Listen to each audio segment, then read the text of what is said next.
nous allons continuer toujours avec la leçon sur Jean-Jacques Rousseau. Précédemment, nous avons fait sa biographie.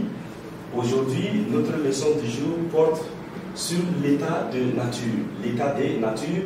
Donc, à la question, qu'est-ce que l'état de nature? Comment Rousseau a-t-on présenté l'état de nature? L'état de nature, on a vu cette notion avec Hobbes. Hobbes avait déjà parlé sur l'état de nature. Rousseau va aborder l'état de nature tout en mentionnant que l'état de nature, c'est un état asocial, comme Hobbes l'a dit, est un état apolitique, est un état amoral, c'est le point commun entre lui et puis Hobbes, est un état d'isolement. Qui parle d'isolement, parle aussi de dispersion. Donc, l'état de nature, c'est la première phase, le mode de vie des premiers hommes. Mais les hommes vivaient dans la nature. On a parlé d'asocial, ça veut dire que les hommes ne vivaient pas ensemble. Apolitique, ça veut dire qu'il y avait absence de la politique, de l'État.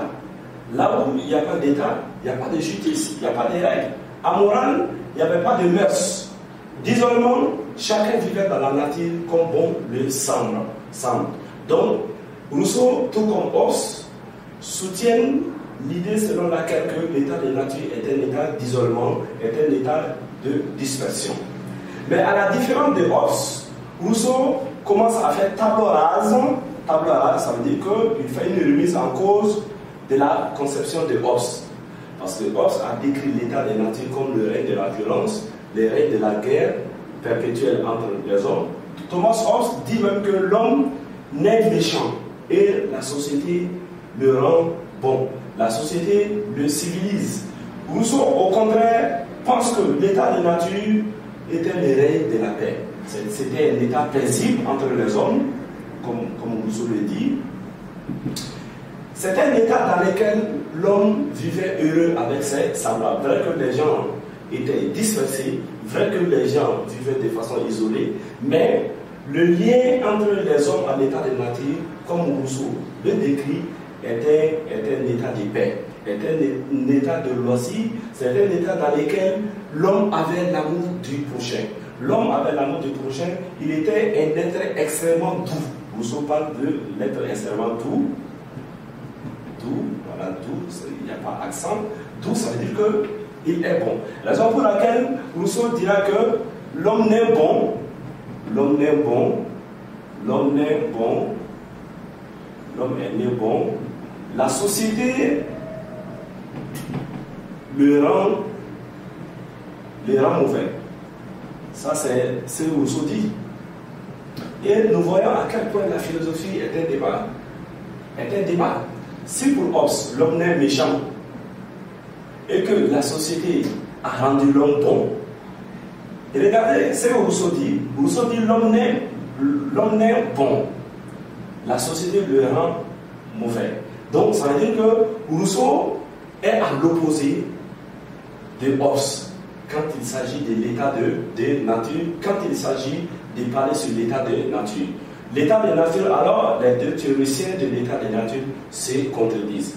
Rousseau voit l'homme dans l'état de nature comme un être bon, un être extrêmement heureux, il vivait libre et heureux dans la société. L'homme n'avait pas de problème avec son semblable. Il y avait de l'harmonie entre les hommes à l'état de nature. Tel n'est pas le cas chez Hobbes. Hobbes l'a pensé, nous avons vu à travers lui, c'était la guerre, mais Rousseau pense que l'homme à l'état de nature était vraiment un être extrêmement bon. Donc voici ce qu'il fallait comprendre par rapport à l'état de nature chez Rousseau. Et Rousseau rejette cette conception d'Aristote qui dit que l'homme est un animal politique. Ça veut dire que l'homme est appelé à vivre en société.